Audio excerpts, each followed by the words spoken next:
In the tunnel. In the tunnel. In the tunnel. You're listening to In the Tunnel.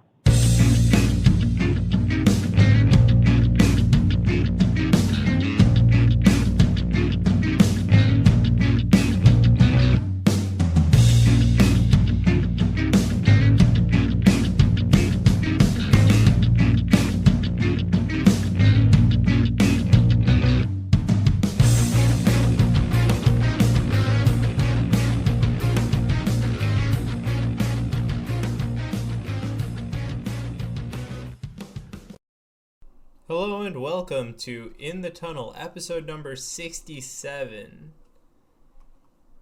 While you're just munching on some blue raspberry licorice over there, care to share with the rest of us, man? I'd love to. Come over here and find some, Sean. Maybe no innuendo intended. Maybe when Corona is not, locking us all down. You're gonna be the only friend I have that bookends coronavirus with trips. I'm gonna make you come back out here after Corona ends because you basically were here 2 weeks before it started. Was it only 2 weeks, really? No, it wasn't really, but it was overseas. Yeah, okay. I mean, for the U.S. it was probably like a month, I think. Mm-hmm. Yeah, okay, that's what I thought. Mid-February is when it hit the U.S., so I'd say around. That was contained then. Yeah. They're not contained, but just making us, feet in the door. By the time it went full swing was March. Because, that's just how we do things in this country. Yep. It takes 2 weeks to get into all the crave, all the rage of things, and then it's an absolute just nightmare after that. Yeah. It's kind of like how popular memes get. Like the Crying Jordan meme. It's the talk of the internet for the next 2 weeks after that. And it's it just persistently kind of lives forever after that. Just to a decreased extent. But didn't, was it Bryce Harper mispronounce meme during one of his interviews? Who cares? It's a stupid word. Alright, anyway, let's get on with the regularly unscheduled program. Regularly unscheduled program? Hey, I can't really say we're regularly scheduled now, can I? We say 8:30 every time, and then we always shoot it late, so. Also, we say, hey, let's do it this day, and then sometimes we're just 2 days later. Hey, in our defense, we did say Thursday ever since Monday, and we didn't back down from that. Yeah, true. Even though we didn't have a time for recording until about 2 hours ago. Yep. It just was hey, gonna finish up graphics, we're gonna do this tonight. Yep. Alright, so first we're gonna talk about the NFL. And so our topic is, can you put the N95 surgical mask onto an NFL face mask? So the thing is, and I know we talked about this before the show, what's important to talk about during the show now, in addition to what we talked about and we'll say during the show, or before the show is, our before the show components were, you put a mask over your ears, you put your ears under the helmet, why can't you just wear a mask? It would be under your face mask anyway. What's the difference? Other than the presence of a mask. I'm pretty sure players would complain about oxygen intake, and you'd have all of them trying to go for oxygen every 5 seconds. I mean, don't play in Denver. Yeah. Take the Broncos out of the equation this year. I think we have something. Okay, because but my problem with this is if you're gonna put it on the face mask, how are you gonna seal the mask properly, right? It still has to go on and off people's head. Well, that's the thing, is if you're gonna put it on the face mask, or essentially not flush on someone's face, what's the point of doing it at all? Because, spit flies in any direction. Wind takes things in any direction. Right. So, And science again, will face not masks, prevail. but also face masks are not to prevent intake. It's more to prevent you from spreading something. True. So if it's so far from your face and there are other holes in the mask, what the heck's the point? And also, as a spit, a lot. How many NFL players can you name it or count when you watch a game that don't spit on the ground or something? I'm pretty sure if somebody actually paid attention, that number would be in the single digits. Now, no, granted, most spitting is probably done on the sideline. Yeah. When they get their Gatorade and their gum involved and stuff like that. Yeah. Which probably makes it worse Yeah. because you then spread it amongst your team. But, I mean... Yeah. But the other thing is, how do you make an N95 mask that's durable enough to not get ripped off by a defensive player or anything like that if you're a lineman on either side? I mean, even if you put the N95 mask directly on the face here and then wear a mask over it, there are multiple plays in the NFL during the season, during a single game, where players' masks come off, and that force might just be good enough to snap the band and fly the mask off. We said in the pre-show, they might have to be, when their helmet comes off, you have to take a play off. You might have to, do that to get a new mask because, thankfully we're not in a shortage as much anymore of masks. But my question really was about to be, if the helmet is made out of metal-based materials, Uh-huh. no N95 mask that most people outside of, a respiratory or cardiac or emergency room department use contains that. Mm-hmm. So how do you incorporate a material that works with that? Because I don't think the other material is a problem, more so than other gaps in the overall helmet. the ears? Yeah, because it's more places for air to escape that isn't through the mask membrane. But you can put flaps over the ears. Yeah, but but if you look at a standard mask, right, you have the full face mask that's open except for the bars.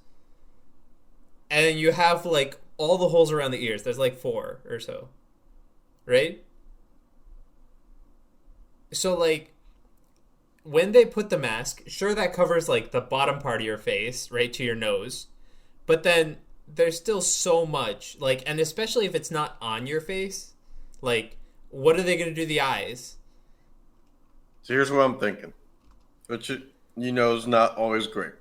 You take a mask, sew it through the face mask on the inside of the face mask. Take another one outside of the face mask. You have 2 layers. Then you incorporate some kind of mesh to kind of bridge the gap that sits on the player's chin underneath. Okay. It could work, but I'm still skeptical. And for the love of God, we both agree in the pre-show, we want to see mock-ups of what the heck they're talking about. I think they're just talking about bubble wrap. Or what I said, those games that they have audience members in between in the NBA, it's in between the periods. The halftime. Where they're just in the beach ball or whatever. It's hey, maintain social distancing, play football where all players are in that. Yeah, but then you have to change the rules to the game to be hey, you already first of all, how do you throw the ball to a receiver in a ball? Hey, you already have to change Second of all, how do you run the ball and hand it off to someone in a ball. How do you snap? Third of all, First, with the amount of buffer room that you have, 10 yards isn't good enough anymore. hold on. You have to make it like first and 35. First argument is, how do you snap? Everything else comes after. Well, I imagine that there's a hole in the bubble for that kind of exchange, Sean. But on the move, it's going to be hard. And again, if you expose your arms or any body part Yeah. that exchanges a ball with other people, you might as well just not wear the bubble anyway, because Yeah, but the other point you're is, still spreading to some extent. the other point is, like, they have to change the rules a little, like, for this anyway, right? Like, we were talking, like, hey, if the mask flies off, you have to go get a new one on or whatever, right? So you're already looking at. I just took it to an extreme because I thought it would be really it would be really funny to see that. Plus, it will adhere to social distancing to an extent. I just love how you say before that there would potentially be oxygen issues, and then you want to put everybody in a ball Yeah, and just assume that they're not going to fall over each other. And if it's one of those balls where it's like conforming to their body, how there's not going to be oxygen issues there, because they're literally just skin tight in a ball of themselves. It's like, oh yeah, I'm sure the air's going to be able to get out plenty fine. Hey, you gotta think outside the box, man. Bubble. Think outside the bubble. Yeah. And then you pop the bubble because that's not the best idea, it turns out. Yeah, nope, not a good idea at all. All right, anything else you want to say about this before we? I want to see the designs. That's pretty much it. Yeah, both of That's us say. the only intrigue here. Yep, we really Other want to than see whatever- those designs. Yeah. Maybe this will make a return when we get these designs. I mean, the internet went crazy about what Antonio Brown's hypothetical spray-painted Raiders helmet would look like. And no mock-ups of an N95 helmet have come out in 2.5 days so far. Hopefully, we There's get got to one. be someone, yeah. I'm surprised that Roger Goodell hasn't had a field day bragging about it yet. All right. Anyway, moving on. Next, we're gonna talk about the NHL. So first, we are going to finish our playoff bracket. So from the East, the last match we have is the Canadiens and the Capitals. Mm-hmm. And from the West, the last match we have, is the Stars and the Avalanche. Right? Okay. So we'll be doing both of those plus the Stanley Cup today. And then we'll actually talk about what might actually happen in the real world. Yeah, we'll talk about that after, okay? Like, we got to get through the real, this, people have been waiting. Mm-hmm. All right. So, Indeed, they have been. you have any thoughts on the first matchup, which will be the Canadiens and the Capitals? Just stop it. Do I have any thoughts? No. Hey, you had thoughts when I'm obviously anti-capital, so knowing the wheel. But can we really have a Canadian team make it to the Stanley Cup? I mean, it would be the first time in like 28 years. Yeah, exactly. I don't know. The Canadians are, they never talk about how many cups they've ever won. So, would be nice. Change of pace. All right, well, let's see. With our 23 cups since the NHL was founded. So There you go. the Canadians in six. Canadians take it in 6. So you do. All right. On to the next one, which will be the Stars and Avalanche. How about this one? Do you have any thoughts? Green and maroon are very different colors. Let's see. Yeah, the Dallas Stars, ever since like the series Minnesota against North Stars?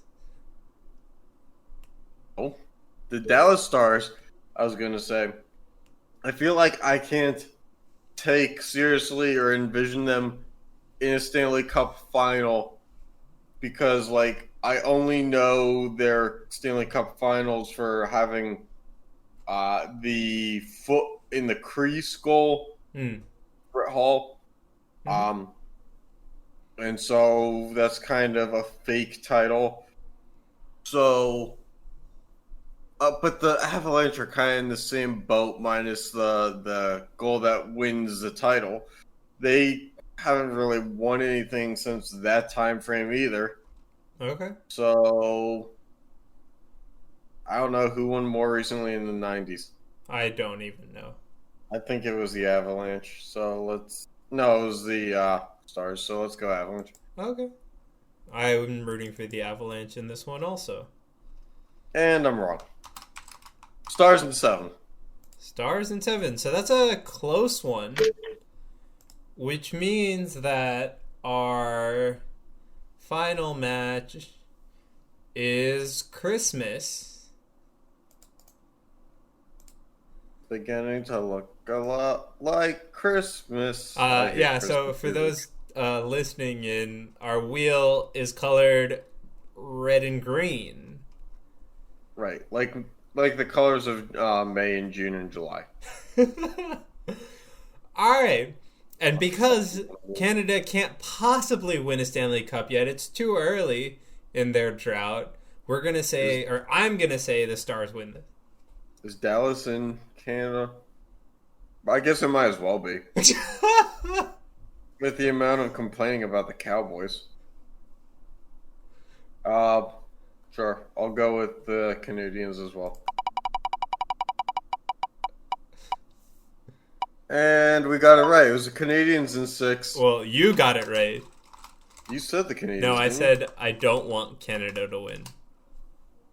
Too bad. So the Canadians and Canada win a Stanley Cup for the first time in what, like 30 years? All led by PK Subban being traded away. Hasn't that happened long enough ago at this point so he can't be attributed to anything that happens on the Canadian? I don't know.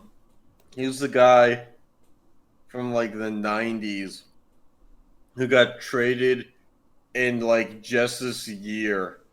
Did the cycle finally come to an end because the guy this year retired?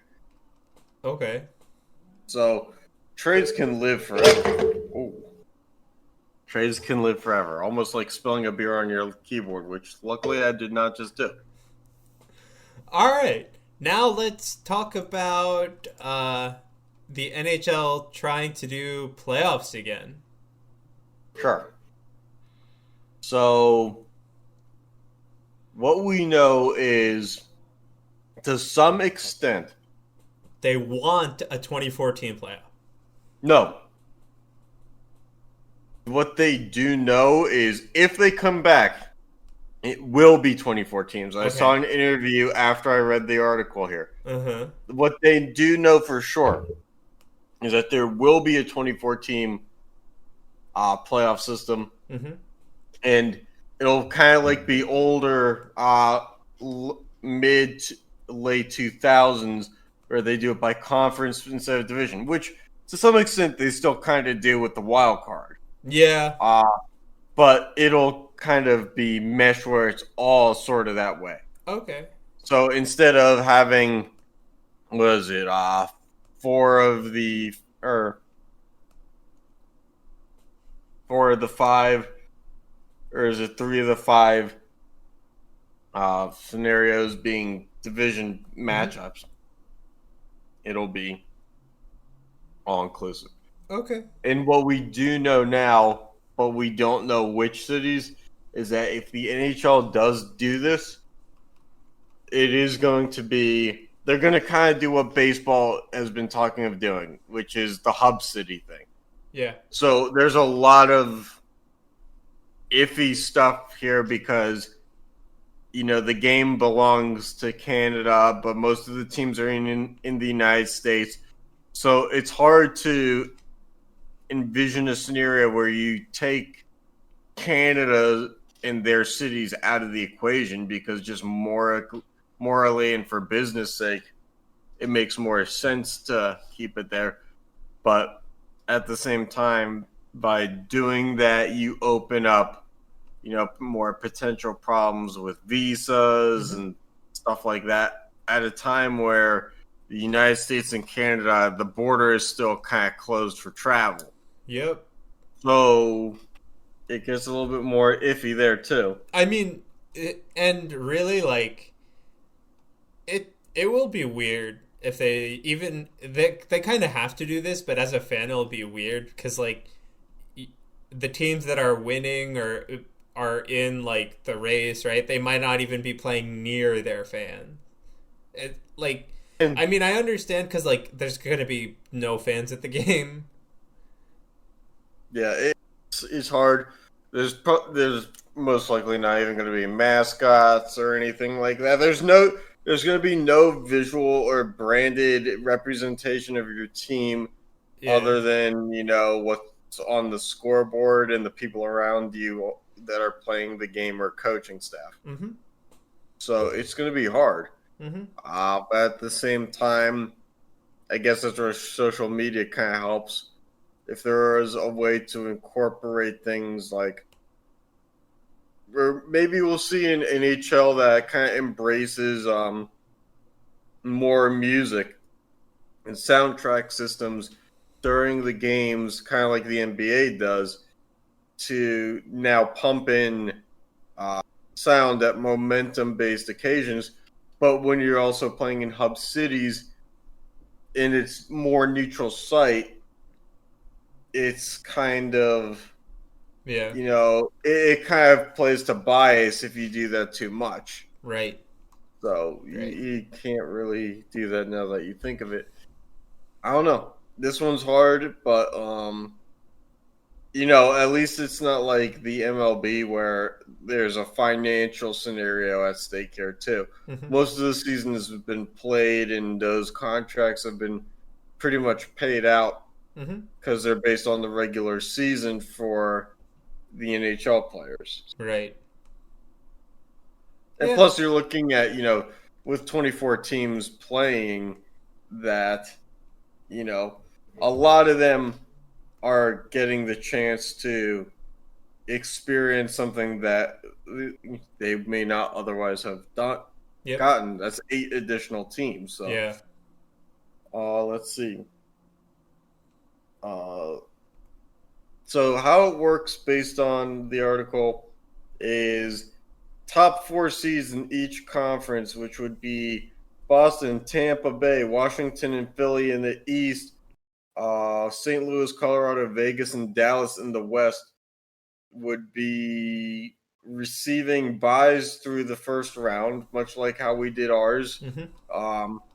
But they would participate in a 3-game tournament to get some kind of action going. So they'd do, I guess, scrimmages amongst each other, which seems, like a scouting advantage for them that other teams don't get. Yeah.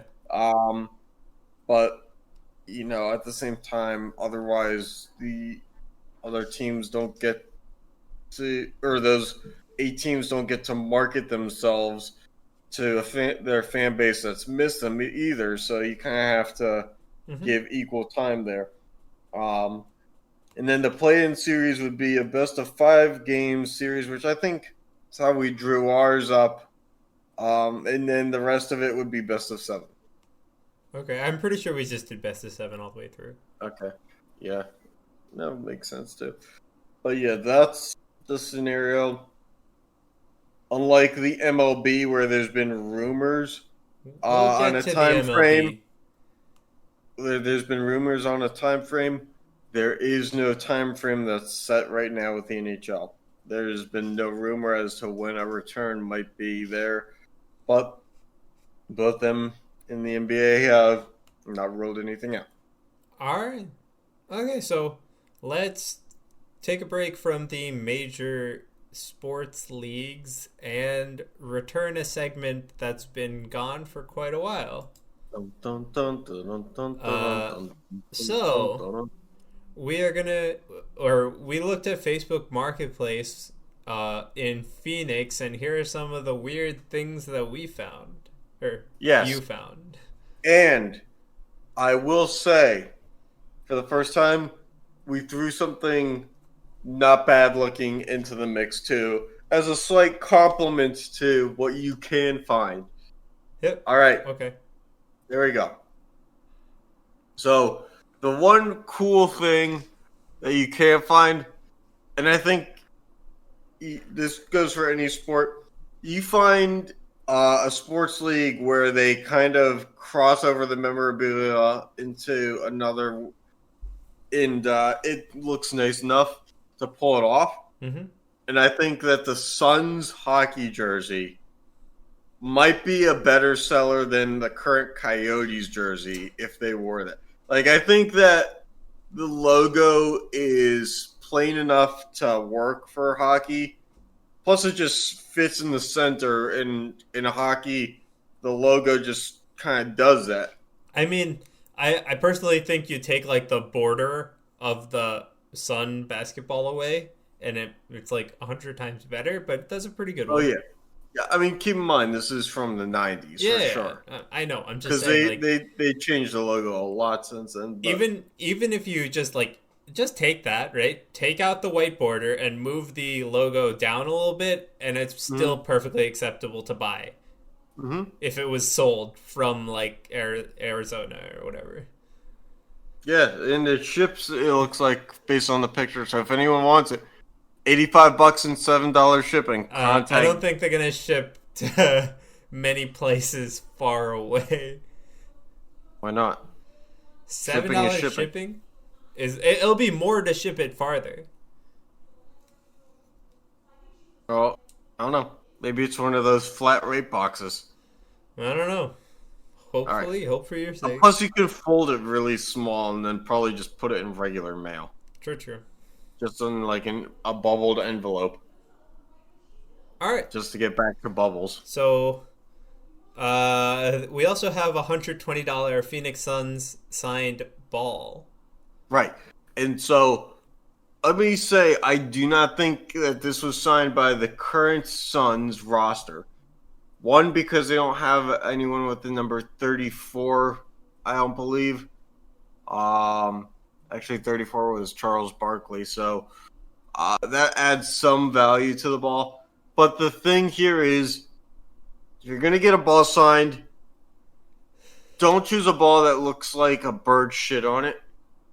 The thing this looks thing like it's is been so full- used. Yeah, this thing was either used a lot and then signed, or signed and then used a lot. This ball can't go in a display case because it's basically been ruined. Yep. This thing is not worth half of what you pay for it. Plus, I don't know, the ball itself just looks like a piece of crap. It looks like a $3 ball. Mm-hmm. All right, and then we also have a 27-year-old Coke bottle that's a Phoenix Yeah. Suns collectible. And by the way, if you look close enough, if you're watching the video, you can see the fucking mold at the top of the bottle. Like, you can see the green Starting. starting in the soda bottle, because it would be worth more if you poured it out and cleaned out the bottle. But the second part of this is, like, the collectible of being conference champions. We can never hesitate it enough. I know that the Suns have never won a finals, but the conference champion never, even if you don't win the finals, is never worth its weight in gold after the fact. It's Right. good for that stretch until the finals begins. But after that, whatever happens is you'll get finals or, championship, true championship memorabilia and collectibles, or you'll be upset that the season didn't end the way you wanted to and not want the collectibles in itself. Right. So this guy who's been holding on to it for a long time and might have some VHS tapes in the background now that I'm looking at the picture, needs to just pitch this because you're holding on to a memory that a lot of people don't want. Right. All right. Next set. All right.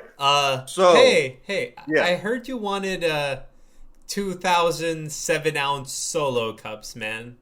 Man, because when the liquor stores are closed up here in PA and you can't get it anywhere, I need all those cups. Also, 7 ounces, man. 7 ounces. Come on.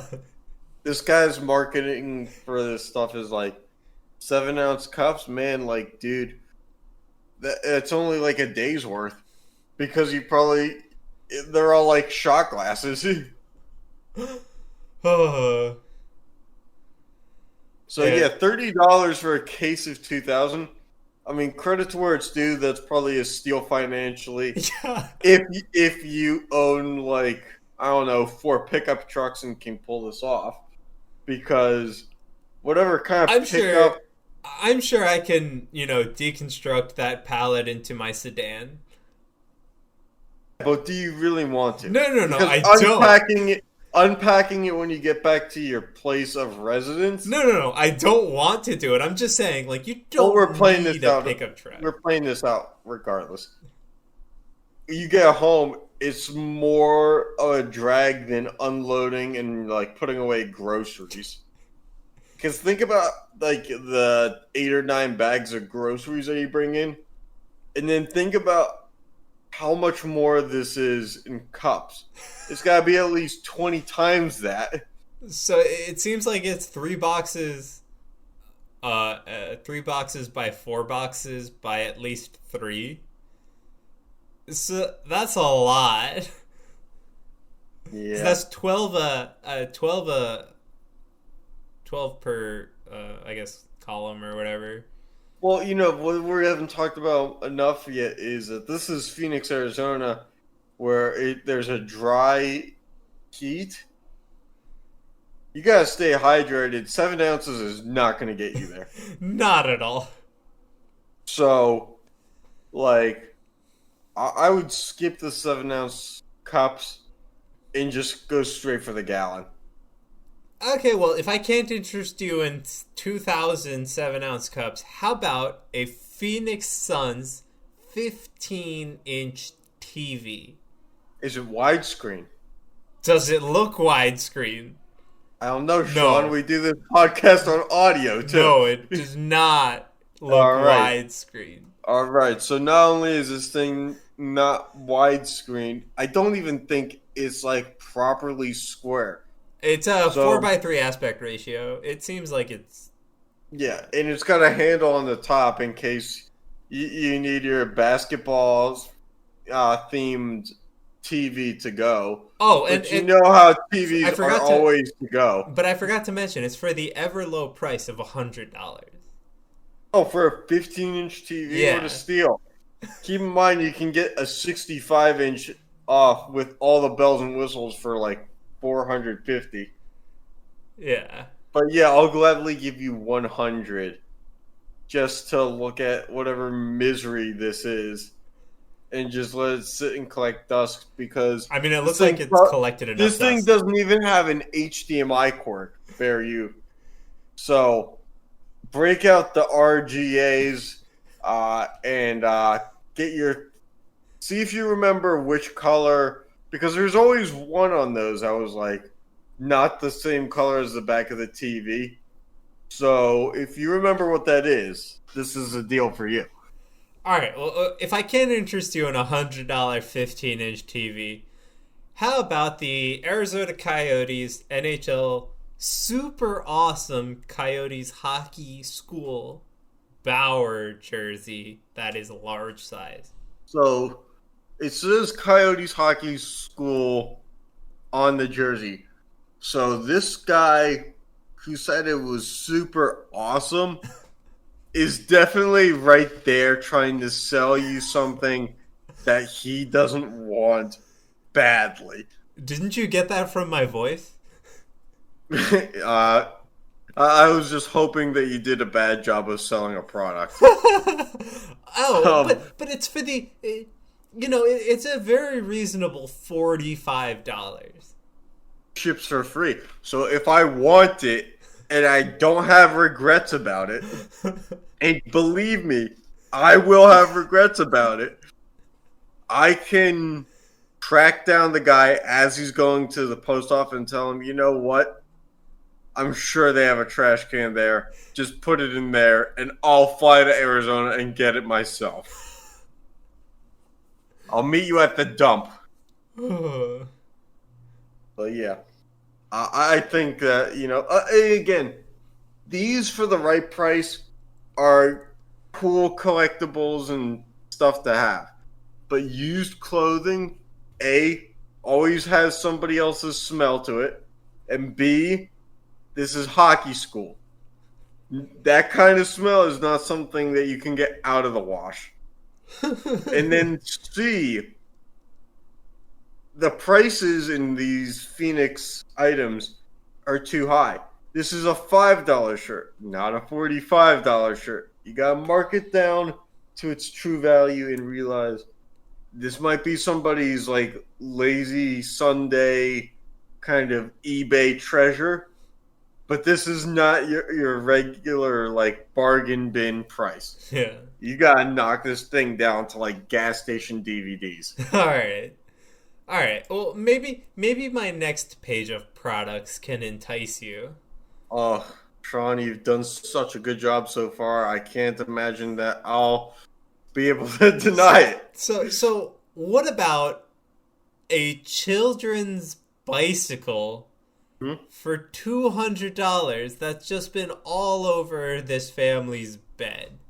So, can you prove to me it's not an adult bicycle? Because the way that, and how do I describe this for audio purposes, the way that this bike tire pretty much takes up the room from, I'm guessing, a dresser to the end of the bed, leads me to believe this bike might not be children's. But the person holding it seems small enough to ride it. Okay, so does the apartment. Yeah. The apartment is like the size of the Phoenix Suns TV. This bed must be like 8 inches by 12 inches.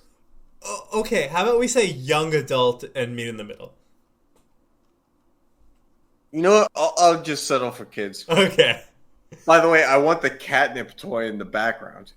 All right. Well, anyway, this is the low price of $200.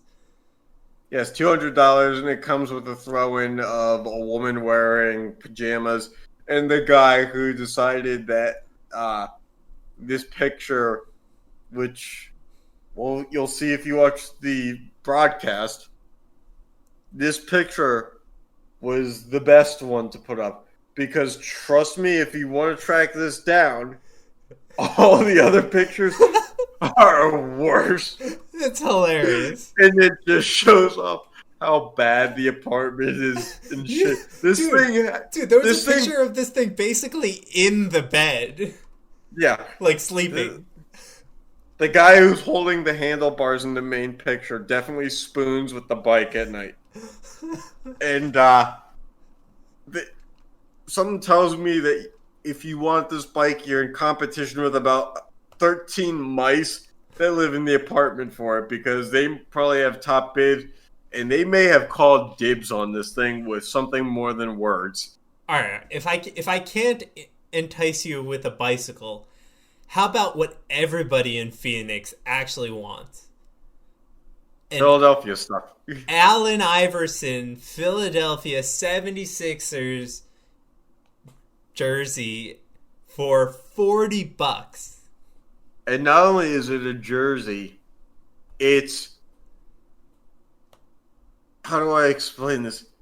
They took the normal Sixers jersey part away and basically pasted a Slam magazine cover as the front of the jersey. Yeah, that's why it's even better, dude. Like, this is like worse than like seeing someone in a fraternity shirt. It's like, to what extent do you want to do a shitty organization's marketing and promoting for them and giving them money? Like, I hate on fraternities because basically you're paying to make friends and then just to promote an organization that no longer needs you in a couple of years. But this is like, magazine racks still exist. You don't need to do this. I get that newspapers are kind of like a dying medium, but like, not to the extent where you have to rent out the billboard that is your chest and stomach. All right. So that's a hard path for me. All right. If I can't entice you with that one, how about a Arizona Cardinals oil pump for the just reduced price of $1,350? Previously was $2,400. Sold. Tell me how it works. Hey, I didn't tell you instructions came with it. Oh, so I'm just supposed to figure out how to pump my own oil? Yep. And how do I get the oil in the pump, pray tell? Good question. No instructions, and I just sold it to you. Bear in mind another question here. Why do I need an oil pump if I have something that's holding oil that I would pour into a pump? Do I not already have a container that fits the job of oil pump? Maybe you just need another oil container for more oil. But why does it have? Why of all things does this have to have the football team's logo on it? And probably because also, the football team can sell the most things. And also, why was this thing reduced in price by $1,050? I can't answer that one for you. You have to tell me that something's wrong there for the price bump down, or not bump, but price cut to be like, oh, I'll take a little bit off the top of the price here. I don't know, 35% of it. Or something along those odds. So, yeah. I mean, hey, can't put it in your man cave. That's the thing. It's cool branding, but if you're the guy who hosts the football watch party and in your basement is an oil pump, you probably don't want a beer out of that dude's fridge. What if the dude... There's no telling what liquid is where. But, like, what if the dude completely cleaned it out and was serving beer from it? Can you entirely clean out oil? Well, I mean, you'd probably put like a space for the, what's it called, the jug, the beer jug, keg, yeah, that thing. Sorry, and then you just route it through that instead of, fully cleaning out oil. So you have to pay almost $1,400 for an oil pump to take it apart. Discounted. But you still have to throw a straw or a hose through the pump system to keep it more sanitized than what's in the oil pipes. Yeah. Yes. But you're not telling me... I would pay $500 for that kind of labor. Okay. You would at least pay something. Yeah, I'd pay to visit. And as always, we end with something very funny. And credit to the Phoenix area, it wasn't easy to find the stupid shit. But once we found an oil pump, again, no pun intended here, hit the jackpot. That's like California Gold Rush kind of oil. All right. Anyway, Now that that little excursion is done, let's get back to the major sports leagues Yeah, let's start planning our trips to Phoenix. with the NBA. All right. So, a bunch of teams have either opened or will open their practice facilities for voluntary workouts. Indeed, they will. So, anything stick out to you from the teams? Yeah, so let's take a look here because I'm really curious. We're going to take a look at the NBA standings here. I'm curious as to how many of these teams are playoff bound that open up their facilities, and how many of them are just wasting their time here with 3 weeks left in the hypothetical regular season. So, what are we looking at? Like Lakers? All right. So let's see. Also, congrats to Wikipedia for having a page on the 2020 NBA playoffs that haven't started yet. Let's see here, once I find it. God damn, what's the point of having ESPN if they can't show up on goddamn Google? Oh. It's alright, we're finding it. Anyway, the teams that are on this list are the Cavaliers, Trailblazers, Nuggets, Grizzlies, Heat, Got it. Magic, Bucks, Raptors, Hawks, Pacers, Jazz, King, Lakers, Clippers, Rocket, and Pelicans. Okay, so the Cavaliers are the first team on the list. They are 19-46. They are the second worst team in the NBA, All right, they're out. right? The Trailblazers, who right now would be 3.5 games out of a playoff spot. So if there was a regular season, there's a chance. But keep in mind, they're also 8 games under 500. But the West is kind of weak this year. You don't have to be 500 to make it. Correct. But then again, in the East, you don't have to be either. Let's see.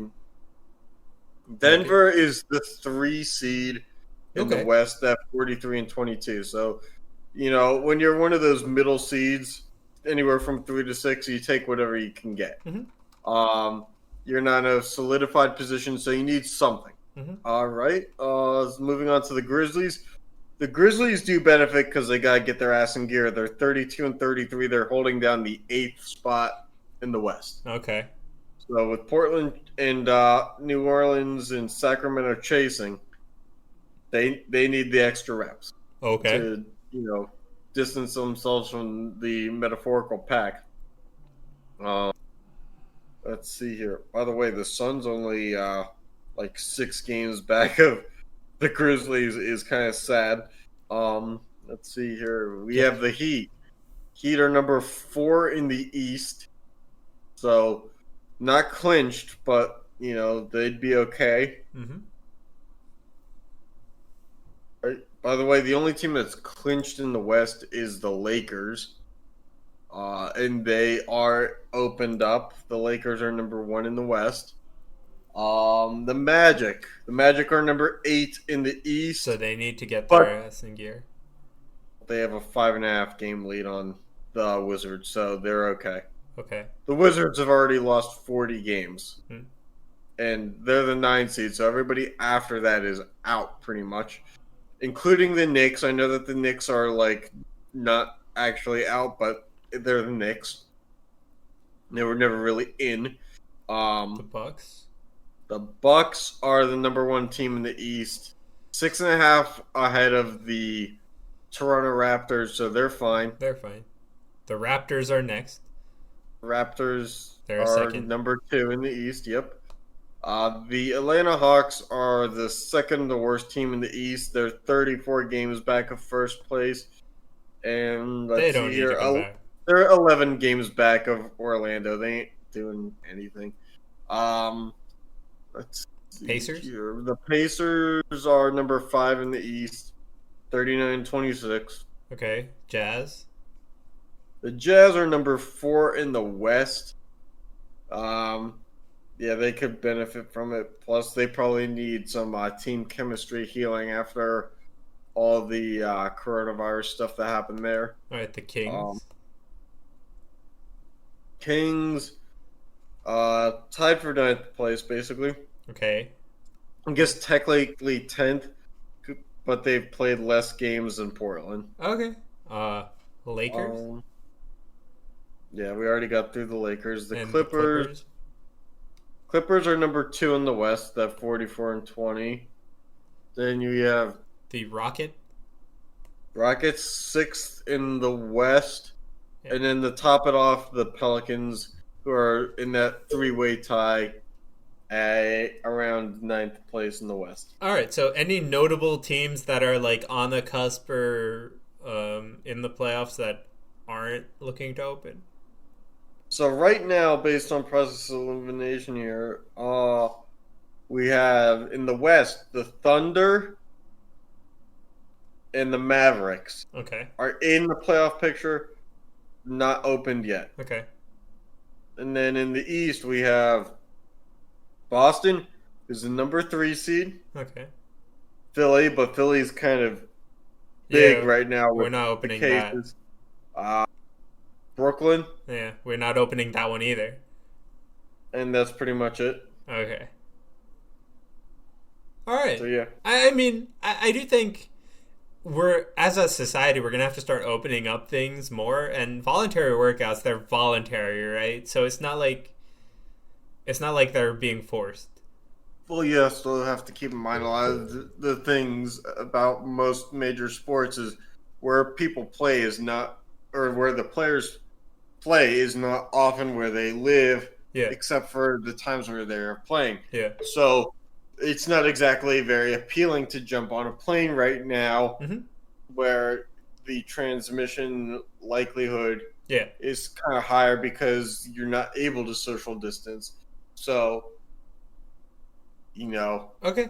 yeah, it's voluntary workouts, but as we move towards a return, I'm wondering how much pushback we're going to get on players to, if you can just say, hey, I'm out for this season, there shouldn't be any negative press about it. Mhm. There's a guy who plays for the Cavaliers who I believe is a diabetic and has Crohn's disease. Now, the Cavaliers aren't going anywhere this year.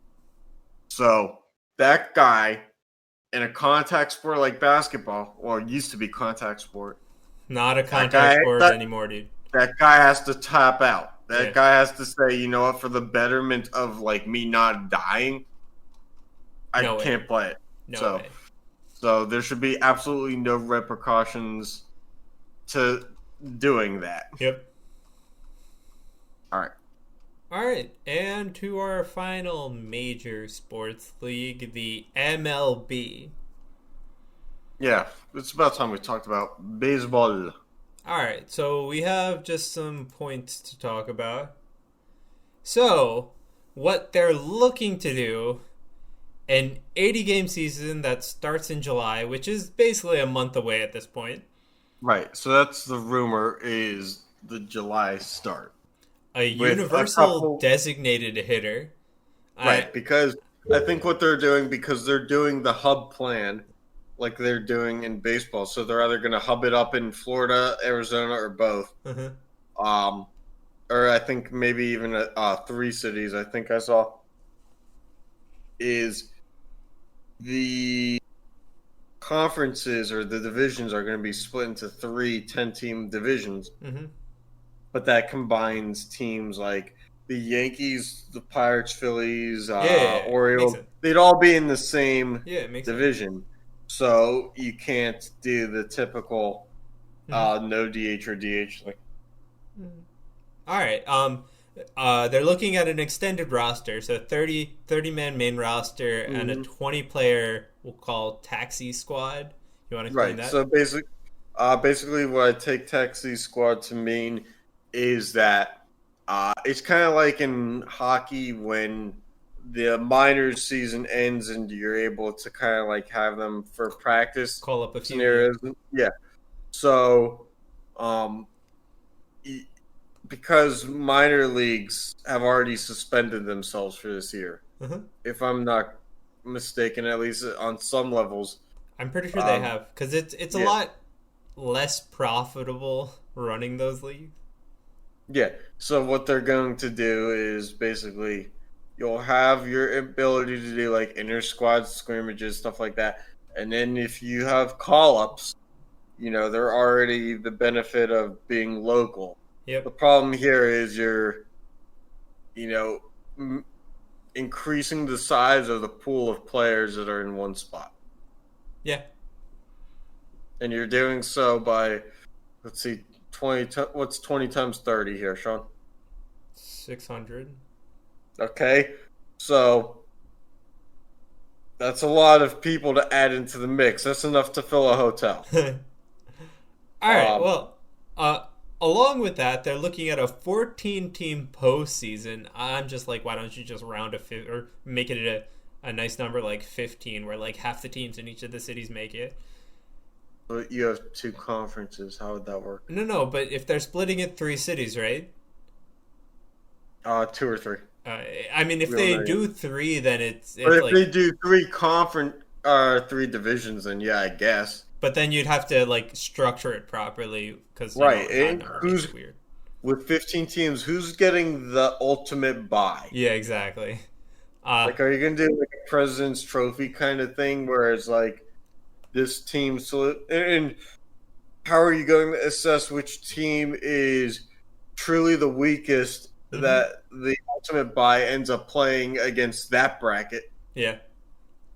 All right, and then they're looking at doing playoffs in home cities. I mean, I hope that will happen. At this point, the playoffs are going to be like in November, December. So yeah, so like, I mean, some places are just going to be like freezing cold. Other places are going to be fine. And then I'd love to see baseball in the snow, though.